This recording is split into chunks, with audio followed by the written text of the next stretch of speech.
and welcome to the Secrets of Organ Playing podcast. I'm your host, Vidas Pinkevičius.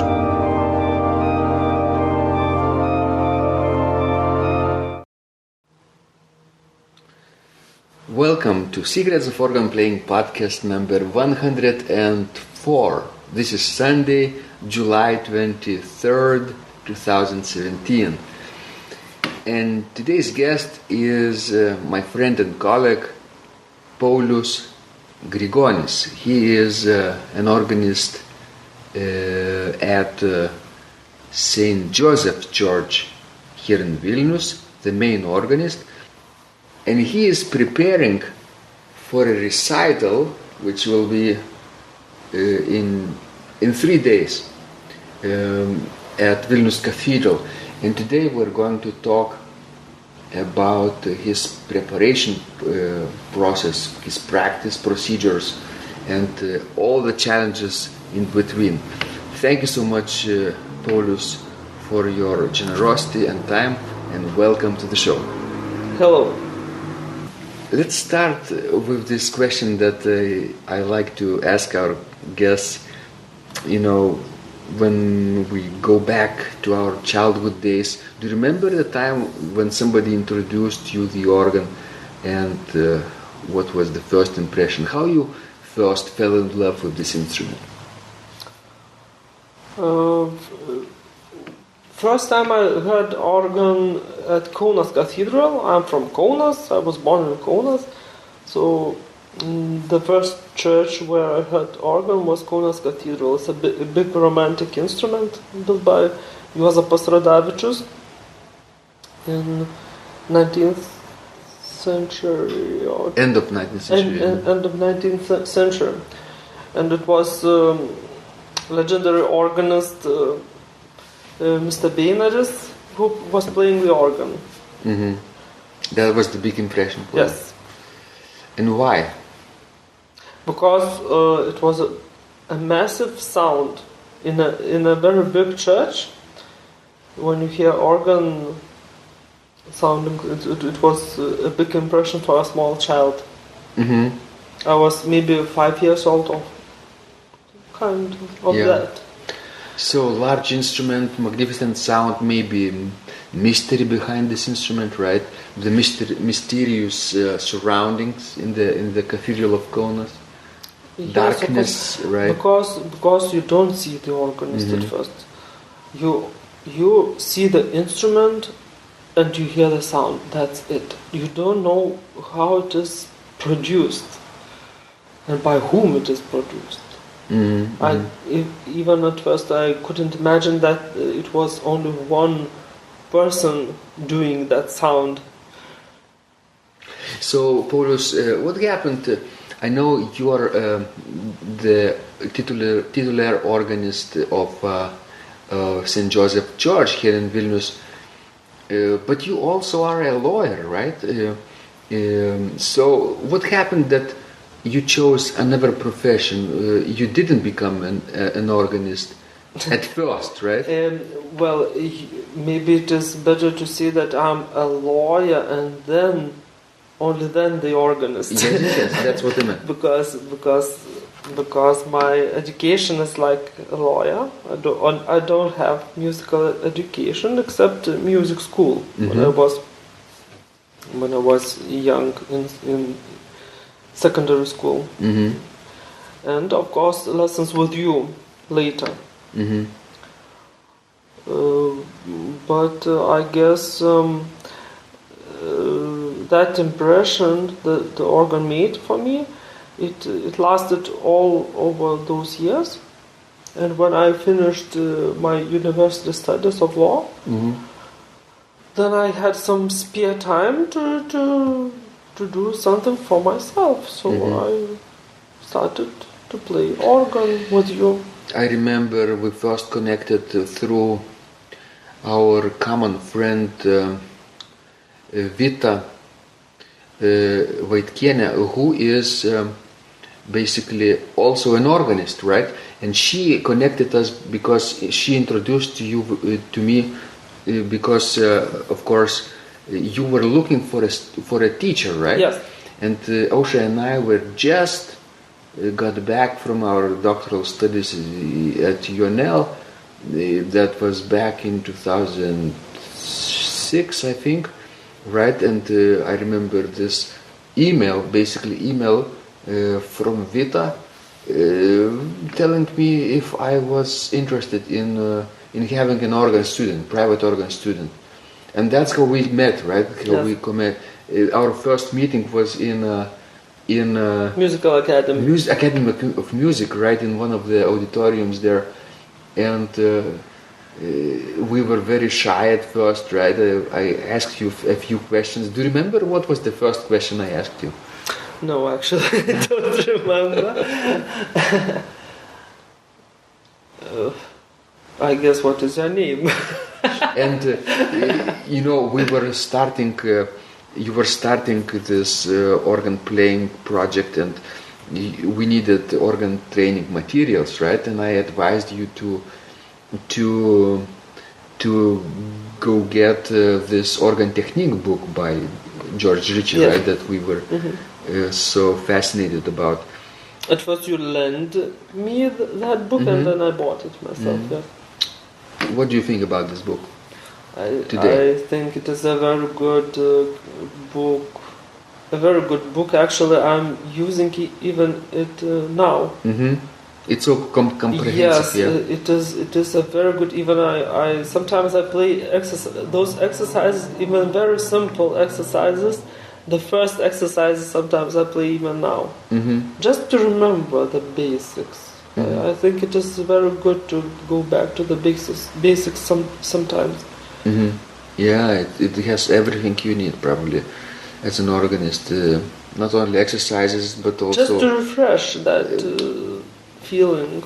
It has historical overview of historical styles and basically registration practices, right? Even contemporary and avant-garde organ techniques, right? Yes, actually, it's two books in one. I should say it is. That's how it is divided: historical playing technique and modern or legato playing technique. So I guess it's two books in one. That's a very good tutor. Yes. To study, I think. Yeah. So actually, now I have. I can't say I have student of my own, but let's say my colleague who is helping me, she wants also to learn play organ, and actually she is now playing those exercises from that book. The same book that you used at the beginning, right? You remember? I just couldn't think of a better book. Do you remember, Paulius, what was the most difficult thing for you when you were first started playing the organ? Pedals. Pedals. Yes. That's number one.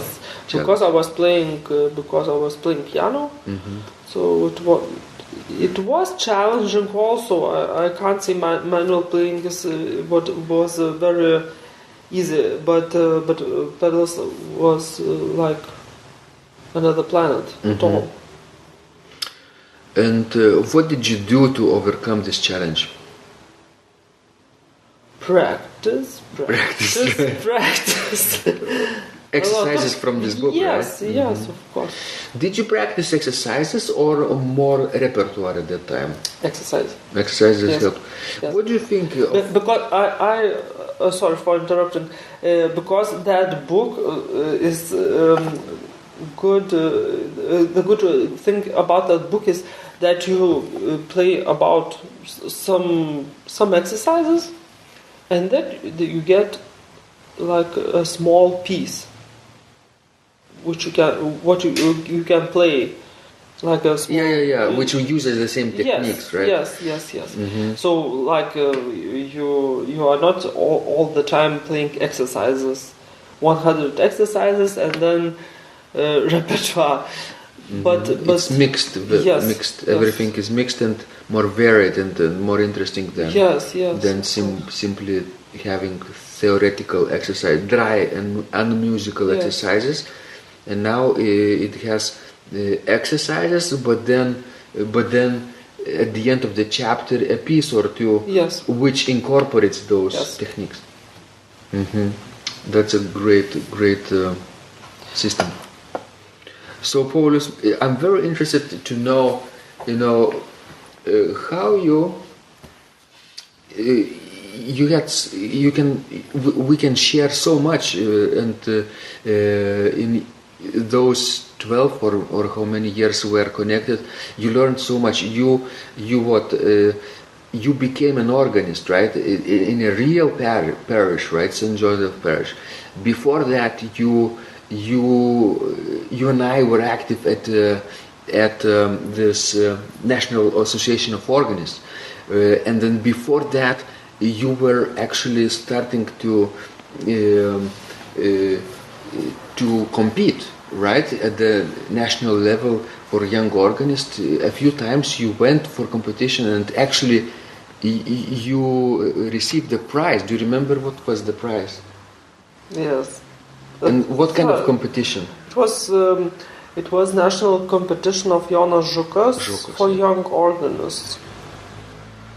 And I got third prize. Third prize.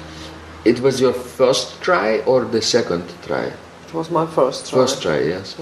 And you received the prize, right? It meant that the jurors were impressed, right? It was practically the first time in the history of modern Lithuanian organ school that a non-professional organist would compete at the same level as real students of professional organ playing would compete from the, let's say, from conservatories and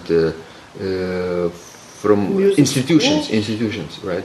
It was for young organists, but still they had establishments and institutions, organized learning. Well, you see, young organists, it was not just because of the age.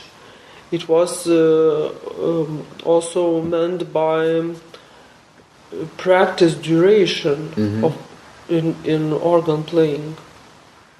So it was experience, I guess, right? yes, because I was playing maybe 1.5 year only. And it was considered to be the young organist. Yes. So yeah, that's very impressive.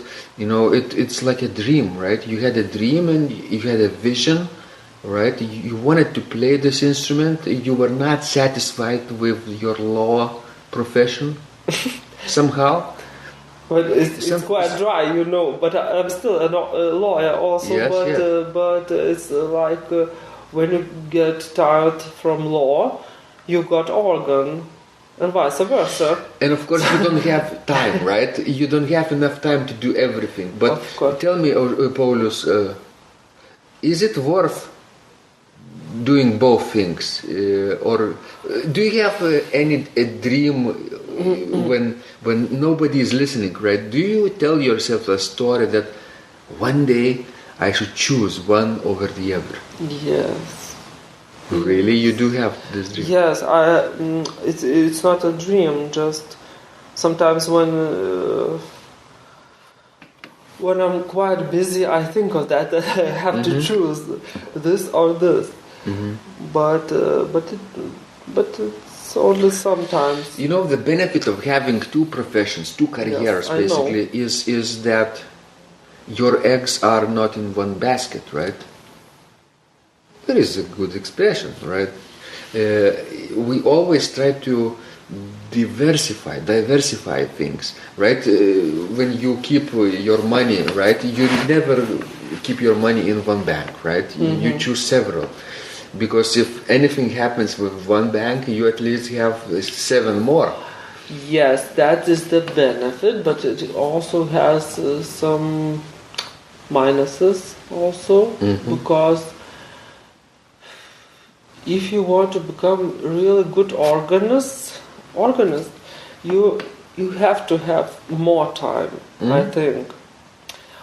And if you want to be a really good lawyer, you also have to have time, and you have to spend all your time on the profession you really like. That's true. Of course. So it's kind of not easy to choose, of course, especially when you are choosing between organ and law.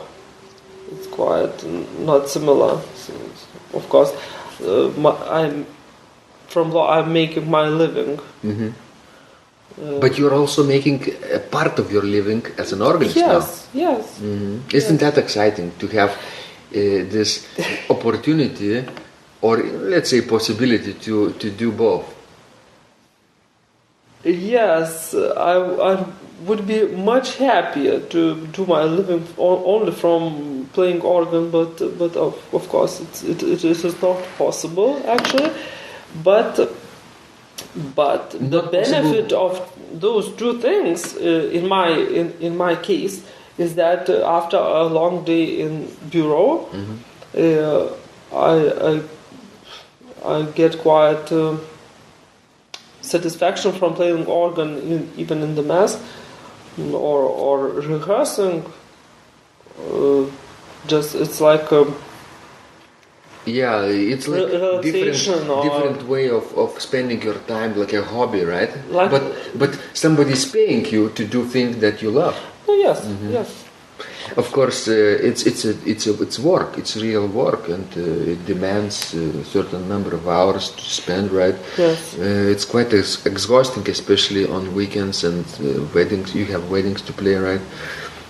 Of course, and it's in Lithuania we have such a thing that the organist is not only playing organ; he's also singing and providing choirs. Mm-hmm. In the parish. Mm-hmm.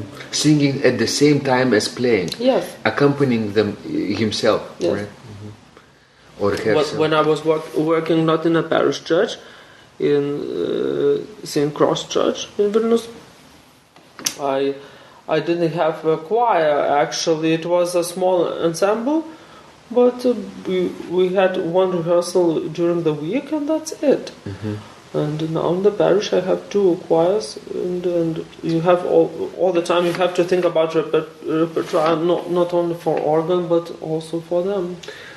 You know, going back to the subject of having two careers and the benefit of that, advantage of having two careers is, you know, in Lithuania being an organist is quite unstable thing because it's, as you might know, it's a predominantly Catholic country, and in Catholic countries, priests get appointed for a number of years, and then after that they leave to another place, right?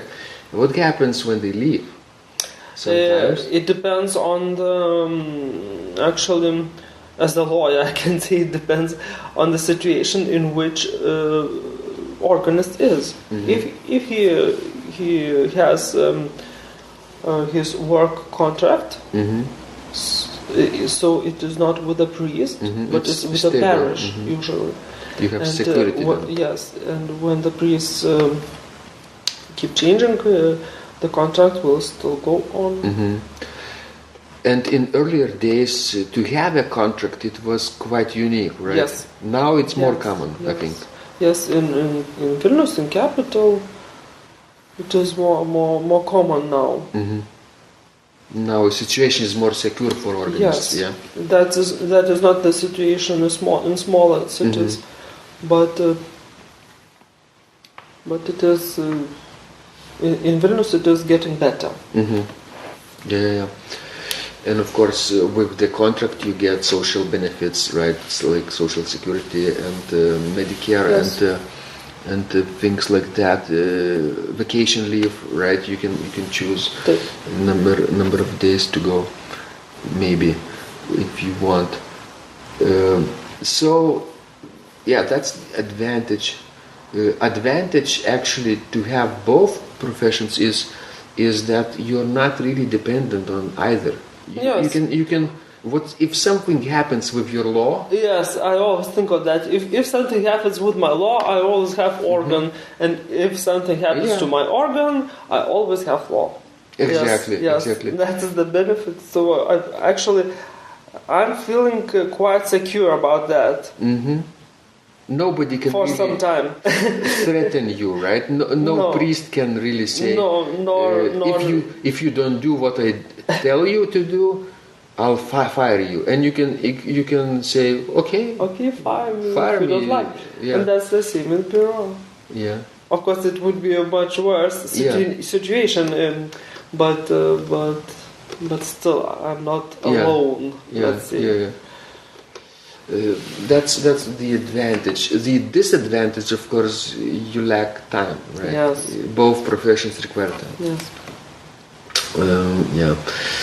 So talking about time, before our conversation with Paulius, we were thinking about the main topic for today's discussion, and Paulius told me that his main challenge in preparing for his upcoming recital, which is basically in 3 days when you guys are starting to listen to this podcast, but we are recording this on much earlier date, so a few weeks are left until his recital, basically, as we record this. But the main challenge for Paulius is finding time for practice. Am I right, Paulius? Yes. Mm-hmm. And mainly because you practice both careers, right? You have to do a lot of things. Yes, because all my day is spent in bureau. Mm-hmm. And of course it is quite hard to find spare time to rehearse. Yeah, it's like you said earlier. Basically, if you want to practice organ, you have to sacrifice something. In my case, yes. What do you have to sacrifice, for example? Your leisure time or rehearsal with a choir, let's say. Or just your sleep time sometimes. Even so. Of course weekends, but I don't actually count weekends. I don't think that it is sacrificing. Weekend is like sacrifice. I don't think so, because if you do the thing you like, so it's not sacrifice, it's just having fun, actually. It's a privilege, basically, yes. to be able to practice. Even especially if you have where to play, and you don't have time limitation, let's say. So I think it is a privilege.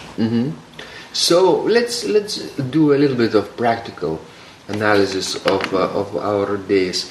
Let's say, did you touch the organ today? Yes. Good. Was it a real practice or not? Yes. It was practice? Yes. Good. I had 20 minutes of practice. You see, guys, you don't have to practice for 5 hours a day. You can, if you don't have time today, just touch the organ for 10, 15 or 20 minutes.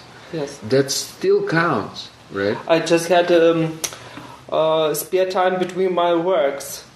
Somehow in summer I'm going to my church much more faster than in winter, so I come earlier. And today I had 20 or half an hour, 20 minutes maybe, spare time to the mass, so I could practice. You know, this question, finding practice time, is so common among our students from our Secrets of Organ Playing community that basically maybe 1/3 of the requests for help concerns this issue, how to find more time for practice. And I wrote a bunch of articles about that, and I have this, automatic question asking for people, what challenges have you encountered on your way to achieving your dreams when they become our subscribers? On day, let's say 14, they receive this email, right? And some of them decide to answer, and as I say, majority of them, or a big part of them, really face this challenge of finding practice time. So it's so important that Ausra and I we created even entire training, video training on finding practice time, practical advice. I think it's even bigger question. If you have half an hour, let's say, what do you do with that half an hour? A lot of times we do nothing. If you play all along from beginning till the end, so I don't think it's good thing, especially when you are preparing for something special, or when you are learning the piece. I think it's better to take some challenging parts of the piece and just learn them, because when you will have more time, you can play all the piece, let's say, but I think that those small time slots, yes, you should make something very focused, yes, on subjects, some. It's really important to be focused and precise about what it is you want to accomplish in each practice session. Don't. Yes. Sometimes it's good to play from the beginning until the end. Sometimes, yes. Like sight reading, right? Yes, but if you have a certain problem when you, let's say, you play the piece and in the same place, you always make the same mistake. Then you go back and take out that 4 measures, let's isolate. say. Yes, isolate them and play them 10 times without mistakes. It's much better to master 4 measure fragment in one weekend, right? Than to play entire piece twice. Yes. Probably, right? During that time, I think so. So because if you have spare time left, so you will always be able to play all the piece all along from the beginning till the end. But you won't have that problem anymore left. This problem will be fixed, right, for you, and next time you will only have to maybe refresh a few times. Yes, of course. Repeat. Of course. But this will be fixed issue, done, yes. right? You can go to the next problem. Yes.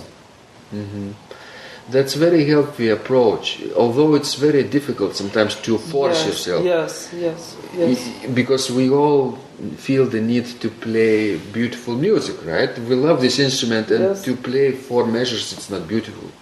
It's drilling over and over. Especially when you have in church some people listening to you before the mass. those 4 measures 10 times, but sometimes do you practice with silent keyboard, for example, without the motor on, without the stops on? Usually no, but you could, right? But I could, yes. If somebody is listening or something is going on in the church. Because if I have, let's see, if I have a problem with keyboard, not pedals, so I can always play in my rehearsal room on a keyboard. You have a separate keyboard. Yes. Do you play on the floor, imagining that you are pounding the pedals? In this case, actually, no. I know that it is a good thing, but what I've done, I was playing on the table. With your feet? No, with my fingers. Great. With your fingers, right? With your fingers. So when you don't have an access to the keyboard, you can play on whatever surface you have. You can even play on your lap, right? Yes. Pretending that it's a keyboard. Yes. It works, because the main thing is mental activity, right? To connect. Sometimes it is good to just sit with the notes and read it, just like a book. I think it's also sometimes to see all the pauses. So let's say today, when you had this ability to practice for 20 minutes, Was it easy for you to force yourself to practice? Yes. Why? Because I have recital so I don't have a choice. Hey guys, if you want to find find time, just make a recital for yourself with a date, and you will find spare time. What is recital? Recital is a public accountability, right? What happens when you fail to prepare? Right? Something happens. Yeah, you will be ashamed, right? You feel sort of, maybe your colleagues will come and Paulius is not prepared, is sloppy. That's something is not good, right? You try to avoid this feeling. So we say it's a gun to your head, basically. Something is forcing you to behave in a certain way. Let's say if I had a gun, well, imaginary gun, right? And I pointed to your head, right? And say, you have to find time to practice for the next 3 weeks, or I shoot you, right? And then in 3 weeks I'll come back and you will play for me this piece, and if it's not ready, I'll shoot you, right? Let's imagine this. Yes. You will have endless energy to find way to practice, because it's a life-threatening situation. Right? But of course it is not a very good example, I guess. Why? Just because I think if it comes from you, from inside that you want to play, of course you have to practice, and if you do that just freely so of course it is better. And I have just one more suggestion, maybe what we can do to find some time.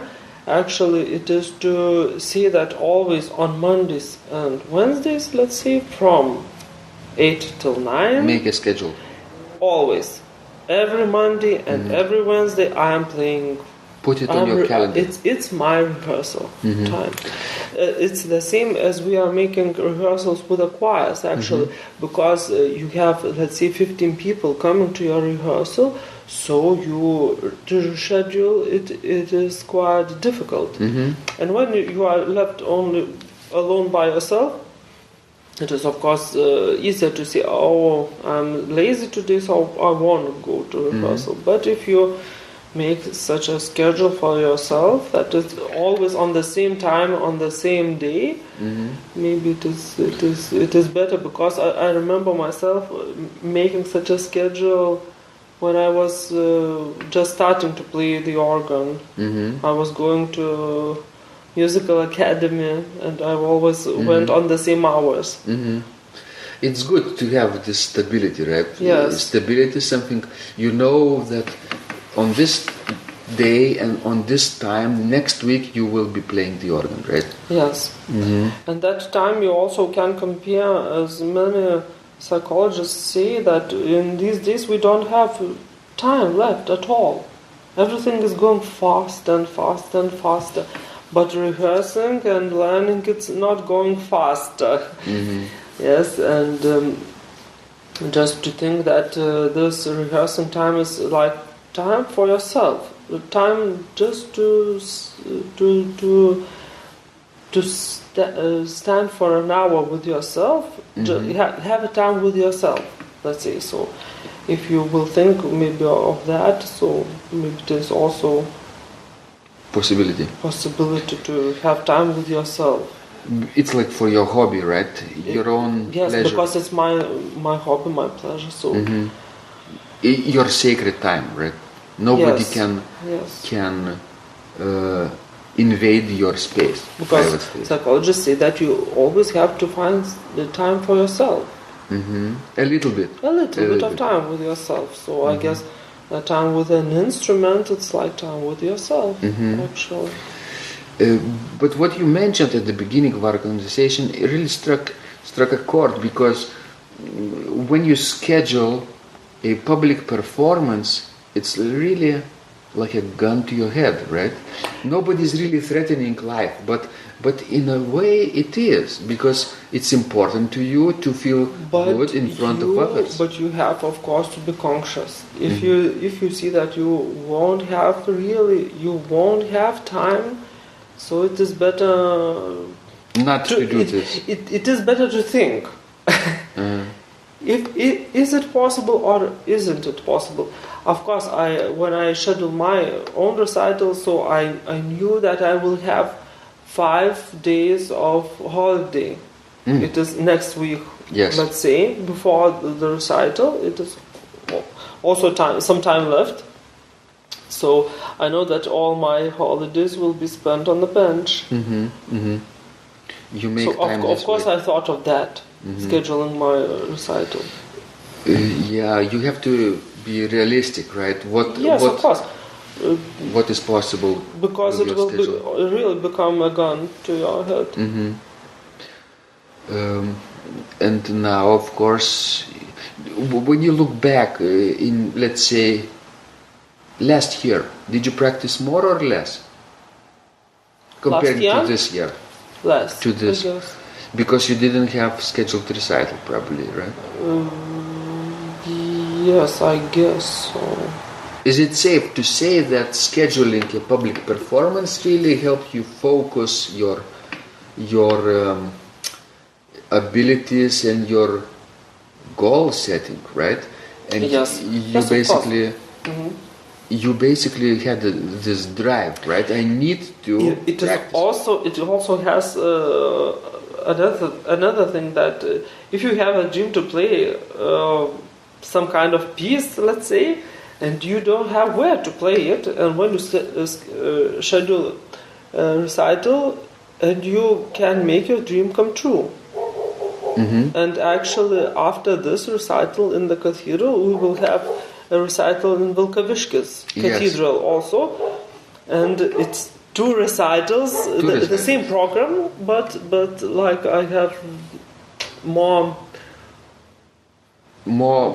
exposure, right? Yeah, of the same program. Yes. More possibility to play the same pieces in different places and different organs. And of course, I'm much more interested in more rehearsing.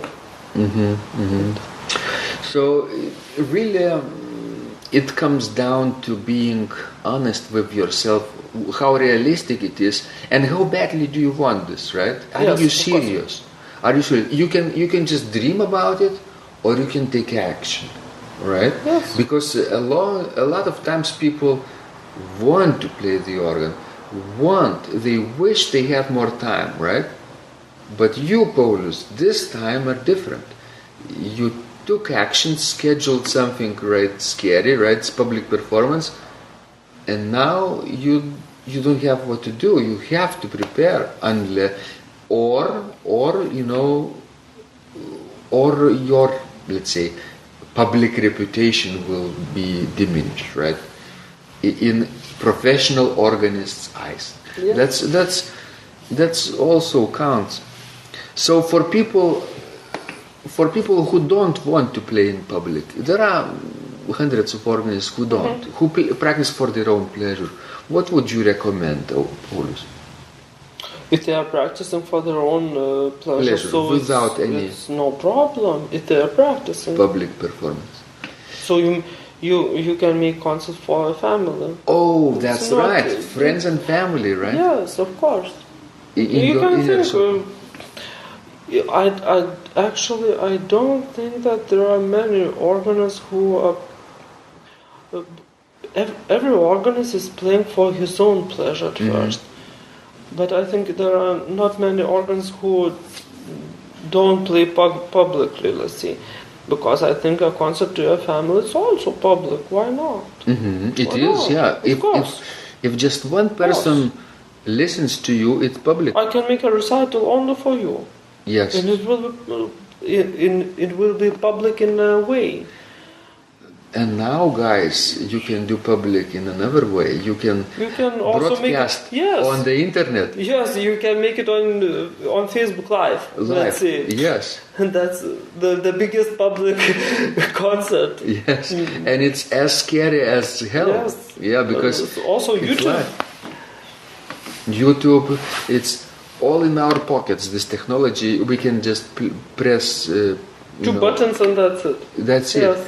If you want public accountability, Yes. yeah, you don't have to schedule a real recital like this anymore. Yes. Hmm. It's wonderful what technology can do for us sometimes. Sometimes bad things also, but And it is quite healthy to play publicly, because you will you won't have that experience, right? no, you won't have that Fear. fear Uh-huh. of playing publicly. Good. Fear is sometimes healthy, sometimes not, but fear is not going to go away probably ever, because No. we will feel this tension, and it's good because it forces you to focus. Of course, but at first you will feel more tension, and the second time maybe less. Hmm.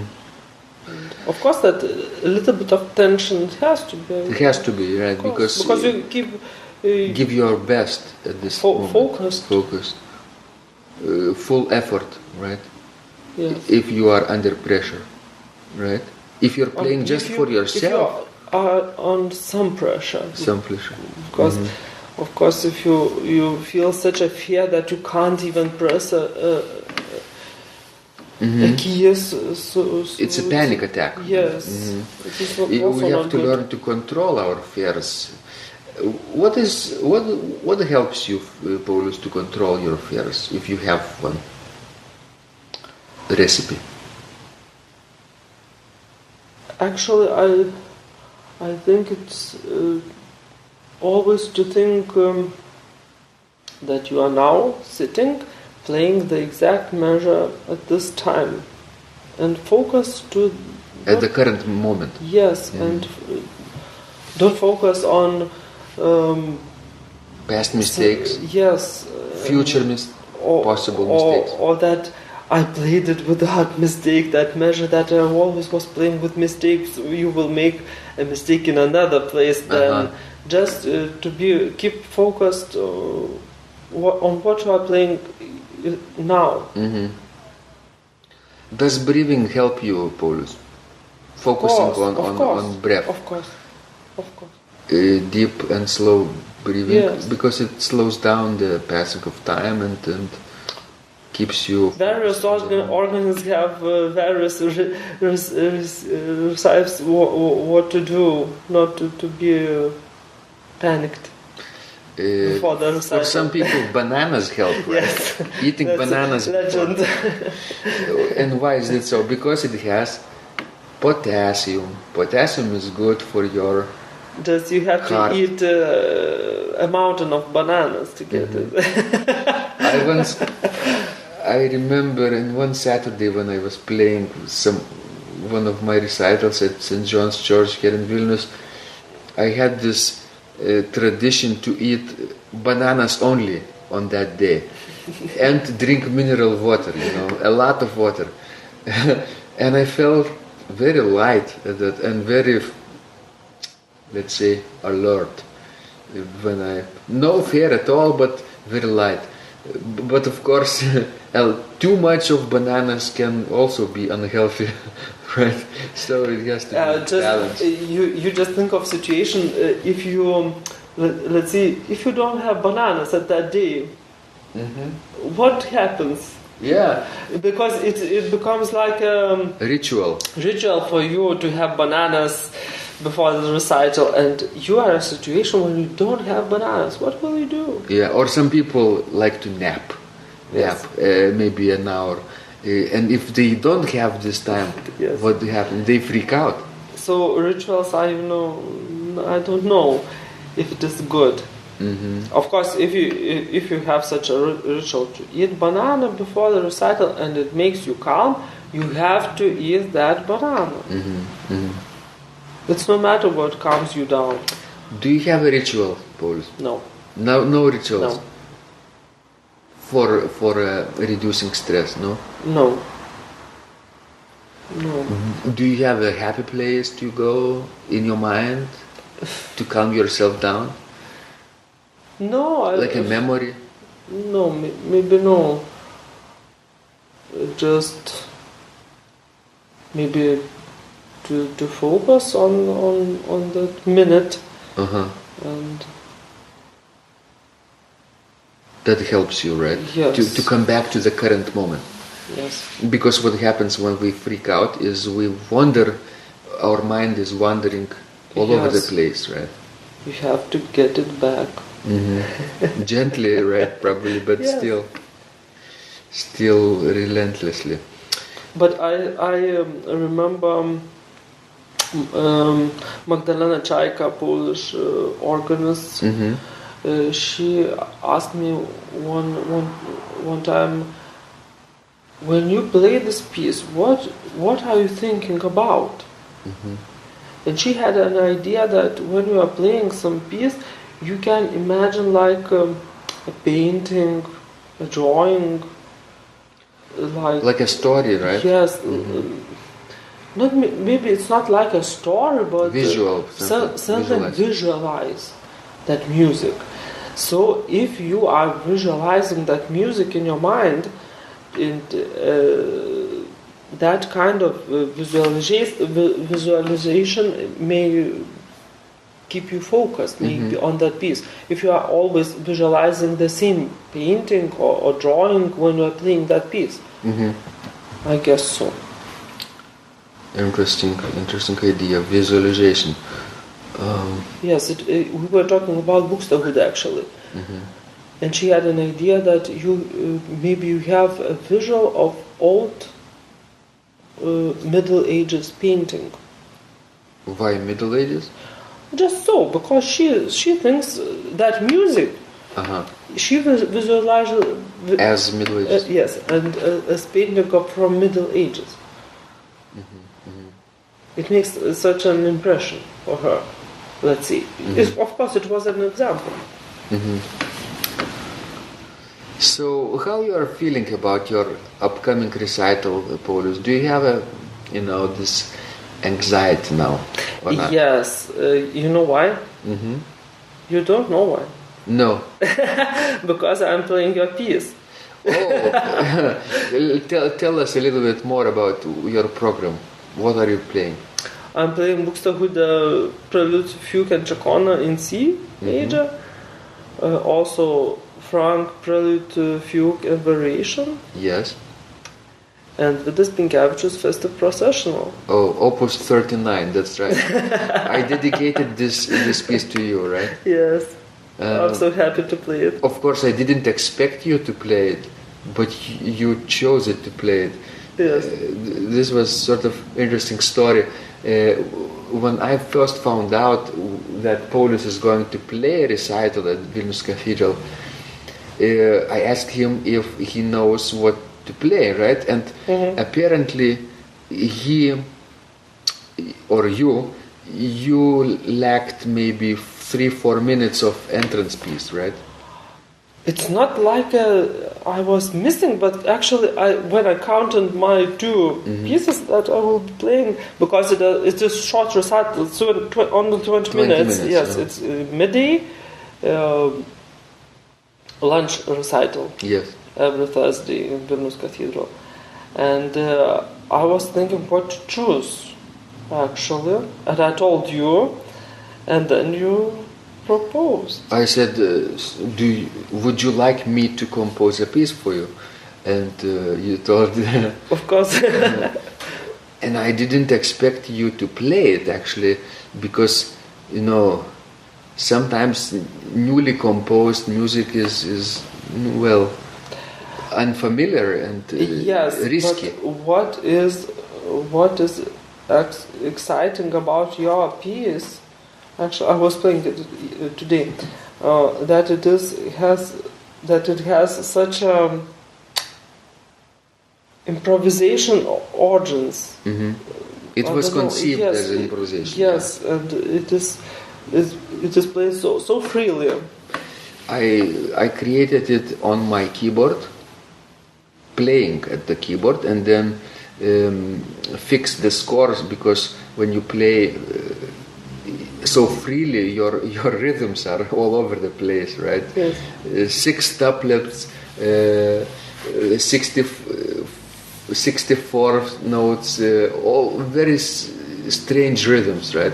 Syncopations all over the place. So I had to fix that thing to make it legible. But yes, it has this free origin. I guess I have 3 variations of that piece while you were editing. Yeah, the first draft, the second Yes. draft, and the final draft. Exactly. So yeah, I'm very glad you'll be. I will be this. very excited to play the first one someday. The first draft. Yes. Oh, you can throw it away, I think. So, Paulius, you're feeling a little bit tension, right? Because you still have to do some work, right? Yes. Do you feel that you have enough time to prepare for Yes. this upcoming? You feel Yes. like it's possible, right? Yes. It's risky but possible, right? Yes. Mm-hmm. So I hope people. And I'm taking that risk. You're willing to take Yes. this challenge. Yes. And as they say, whatever doesn't kill me makes me stronger, right? Yes. If you survive, you will become a better organist, I think, Of course. from this recital. And talking about becoming a better organist, Paulius, we're getting close to the end of our conversation, and it's time to wrap up. What would be 3 things an organist should do in order to become a better player? What do you think? Think about yourself, let's say. Give yourself an advice. Of course, it's more rehearsing to More practicing. find that practice time. Of course, it is very hard for me, really, but I have a wish to find more. That's number 1. More practice Yes, time. Good. Yes. I know that I can find it, as I mentioned today, 20 minutes or 15 minutes. Of course, it is possible. Number 2. Number 2, make yourself a challenge. Like this, Yes. like public performance, Yes. right? Yes. Or- Very good advice. Or just think that on Christmas time you will play a new piece and do it. Yeah. Make a In deal the with mass, yourself. on postlude. Nobody is Really. expecting, right? Nobody is Yes. requiring you to do this. Just but make a surprise for your congregation. Yeah. Should you tell people about it beforehand or not? Well, it depends, of course. You can tell, for example, for choir members, let's say, then you will be like responsible for that promise. And they will, from time to time, they will ask you, "Hey, Paulius, how is this piece going?" Yes, but if you can make such a thing that you don't tell anybody and make a surprise, and you do it, so you are very good. You'll become like a hero, Yes, right, for them. For yourself at first, because the main challenge is for you, for yourself. So number 1 would be to find more practice time. Number 2, create a challenge for yourself. Yes, even small challenges. What would be number 3? Like for yourself, right? When you have a challenge, you found more time to practice, and now what? What's more important after that? You have, let's say, created this challenge for yourself, like a cathedral in Vilnius. You will be playing this recital very soon. You finally found more time to practice, right? And one more thing to make you even better organist. I think you have an answer. I do, but my answer might be different from yours, right? Come on, you probably keep it under the table because I know it's very personal, but well, I give you a hint. How about visiting more organs? Playing on many instruments. Yes, Would that be helpful? I thought that you are talking I'm reading about your mind. this. I'm reading your But mind. of course, just if you make, let's say, a program, so try to not to play on the one organ, but that the same program you can play in different places. 3, 5, or 10. Yes, of course, it's very good.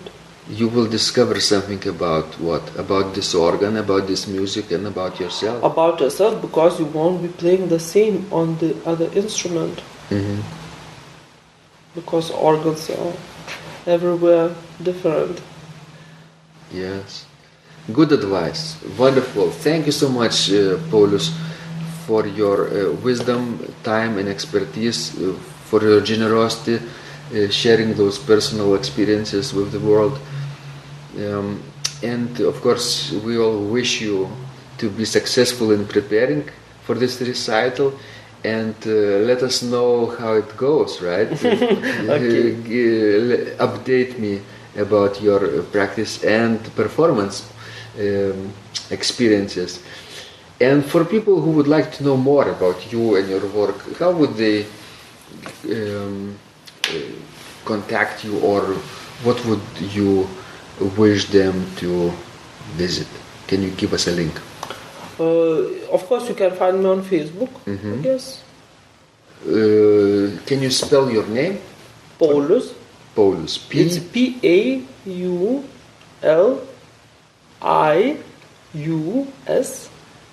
Yes. Grigonis. So it will be Grigonis.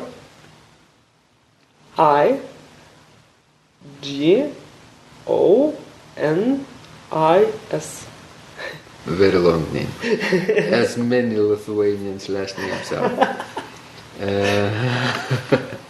But you did it well.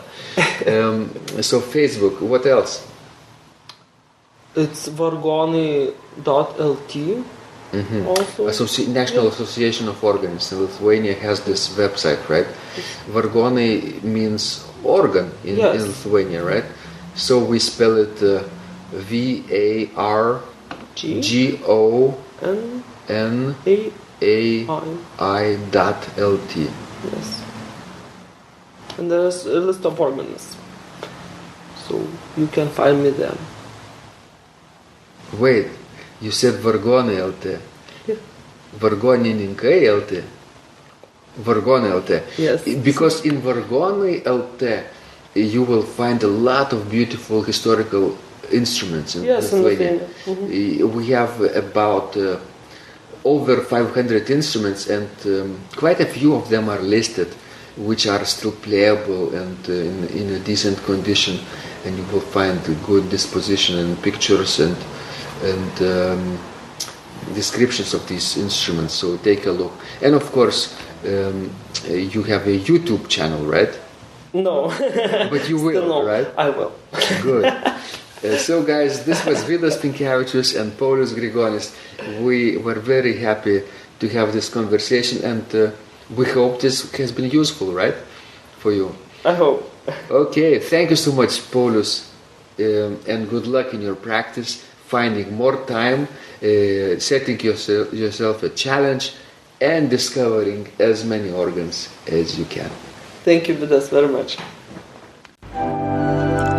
If you liked this conversation, I encourage you to visit my blog Secrets of Organ Playing at organduo.lt, where you will find lots of insights, practical advice, and training for every area of organ playing. You can subscribe to this blog for free to get your daily dose of inspiration and to be the first to know when any of my future podcasts roll out. I hope to help you reach your dreams in organ playing. I'm Vidas Pinkevičius. Thanks for listening, and I'll catch you online really soon.